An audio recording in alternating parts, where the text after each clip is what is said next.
As férias estão chegando e as viagens também. Ficar por muitas horas parado durante um voo pode trazer consequências à saúde. A nossa repórter Priscila Celino conversou com um especialista em cirurgia vascular, o Dr. Márcio Stenbruck, sobre esse problema. Confira. Olá, hoje eu vou conversar com o Dr. Márcio Stenbruck, que é especialista em cirurgia vascular. Tudo bom, doutor? Tudo bom.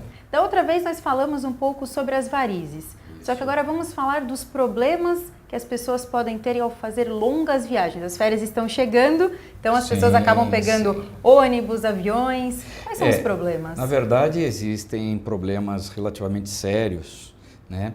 Em viagens muito longas, onde o indivíduo vai ficar muito tempo parado, sentado, mais especificamente avião.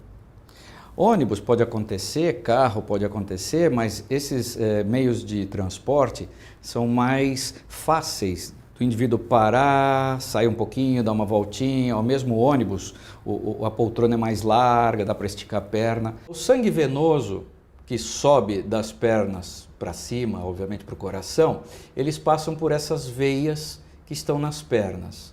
As veias roxinhas são as veias profundas. As azuis são as superficiais que estão embaixo da pele.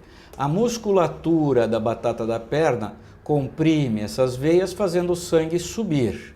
O que não deixa o sangue voltar para baixo são justamente essas válvulas que existem dentro das veias. Então o sangue ele sempre vai numa única direção. Se o indivíduo está muito tempo parado e ele tem um defeito nessas válvulas, o sangue fica acumulado aqui embaixo e ele pode coagular. Ele forma uma coalhada de sangue, também chamada de trombo. Então, esse coágulo entope essa veia, dando o que a gente chama de trombose.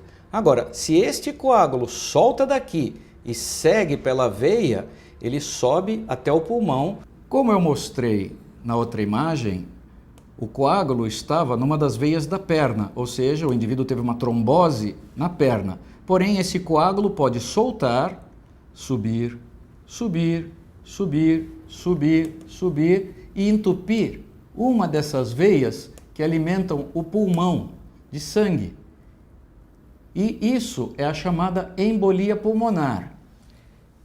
E com isso, o indivíduo vai sentir uma extrema falta de ar, pode morrer na hora, ou se o coágulo for pequeno, ele pode sentir como se tivesse uma dor no peito e a sensação de estar se afogando no seco. Quais pessoas têm mais propensão a ter uma trombose durante uma longa viagem? Isso é uma pergunta interessantíssima, fantástica.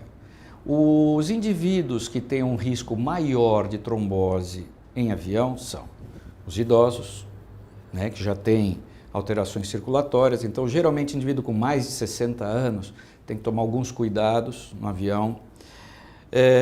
Indivíduos que têm alguma doença de base, principalmente varizes. Indivíduos que tenham, infelizmente, alguma doença tipo neoplasia, câncer, né, que esteja fazendo quimioterapia, alguma coisa do gênero, tem uma facilidade muito grande. E mesmo um indivíduo rígido também, dependendo das condições, pode acontecer. Não é que esteja completamente livre, mas é óbvio que isso acontece mais. Obesos também, então o obeso também tem uma chance muito grande, mas qualquer um pode ter isso. Esses têm uma chance maior. E quais atitudes então as pessoas devem ter ao fazer essas longas viagens, além de levantar de vez em quando? Sem dúvida. Bom, infelizmente, algumas companhias aéreas que a gente está acostumado aqui no Brasil, e mesmo algumas até norte-americanas, não tem, mas eu já vi isso em empresa asiática. Eles mostram um filminho mostrando como que o indivíduo faz na poltrona alongamentos com o pé, exercícios. Então, se há uma dificuldade de ficar levantando e andar um pouquinho a cada 2, 3 horas, o indivíduo pode fazer exercícios com o pé, alongamentos, né? Isso é uma coisa. Outra coisa, pessoas que já tenham um certo risco, viajar de meia elástica. Mesmo aqueles que não tenham risco também usar meia, só que meia elástica ela tem compressão correta, ela tem tamanho correto, então só quem pode orientar é um médico. E a alimentação durante a viagem também deve ser diferente? Nós devemos tomar alguns cuidados? Boa pergunta. Não alimentação. Eu vou contar uma historinha para vocês. O primeiro caso de morte em avião por voo longo ocorreu, se não me engano, em 1990, década de 90, uma jovem de 27 anos voando de Melbourne, Austrália, a Londres, 20 horas de voo. O avião chegou, no que ela levantou da poltrona para sair e sair da porta do avião, ela caiu e morreu, de repente. Nossa. Aí, rememorando, rebobinando a história dela, quem estava junto dela no voo relatou que ela, durante o voo, sentiu algumas dores na perna. Essas dores eram, na verdade, uma trombose que tinha ocorrido e, no caso dela, o coágulo se soltou e foi para o pulmão. Inicialmente, deram nome a essa síndrome de síndrome da classe econômica, que é o que todo mundo imagina, síndrome da classe econômica, eu vou na classe econômica, eu vou lá sentadinho daquele jeito, né? Então isso vai acontecer só em quem viaja na classe econômica. Lê do engano. A chance é maior na classe econômica, mas quem vai de executivo ou até mesmo primeira classe, aí é menor a chance, também pode acontecer. Mas espera aí, mas se lá eles podem esticar a perna, por que pode acontecer também lá a trombose? Muito bem, não tem a ver com a alimentação, mas tem a ver com a hidratação. Todo mundo sabe que dentro da cabine do avião, ela é pressurizada. Então lá em cima nós estamos numa pressão menor, um ar mais rarefeito dentro do avião. O que isso significa? Quando o ar, a pressão é mais baixa, a gente perde mais água, porque nós normalmente perdemos água por evaporação, pela transpiração e pela respiração. Como a pressão dentro da cabine ela é menor do que aqui embaixo, então a gente perde mais líquido, o que pode fazer com que o indivíduo se desidrate dentro do avião.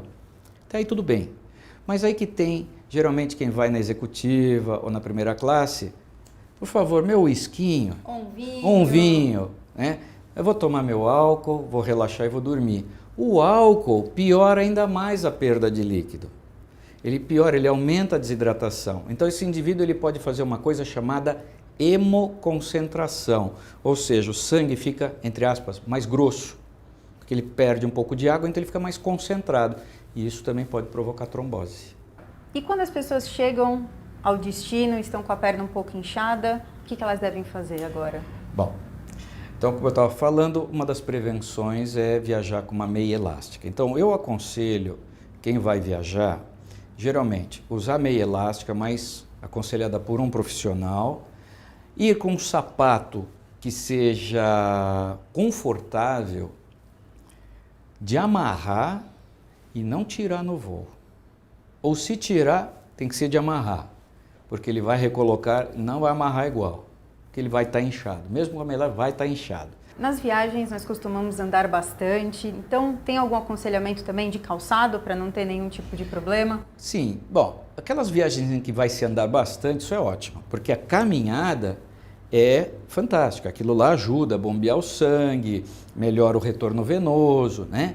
Mas quando eu digo caminhada, não é Disney em alta temporada, tá? Que você fica 1h30 na fila parado e anda 5 minutos para ir para outro brinquedo, né? É caminhada mesmo. É caminhada mesmo. Ah, vou conhecer Itália, vou conhecer não sei o quê, vou andar pelas ruínas e não sei o quê. Aí tudo bem. Agora, passeios como esses que eu acabei de falar, como grandes parques e tudo mais, na medida do possível, seria conveniente indivíduos que tenham problema na perna usarem meias elásticas. Calçado, geralmente um calçado adequado para a caminhada. Então que ele tenha o solado macio, né? E que o indivíduo possa fazer aquele movimento de báscula, calcanhar, ponta do pé. E doutor, para as pessoas poderem entrar em contato com o senhor, como é que elas podem fazer? Bom, quem tiver alguma dúvida e quiser tirar essas dúvidas ou conhecer mais alguma coisa, o site é o www.livredevarizes.com.br. Doutor, muito obrigada pela entrevista. Eu que agradeço a oportunidade.